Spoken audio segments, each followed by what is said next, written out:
ఎర్ర ఎర్ర పారాని పెట్టి మమ్ము పాలించగా వచ్చే గంగోరెను కా తల్లి,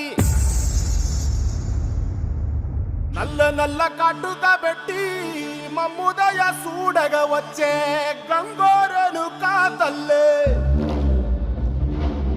కల్లు కల్లు గజలు కట్టి మమ్ము నడిపించగా వచ్చే గంగోరెను కా తల్లి.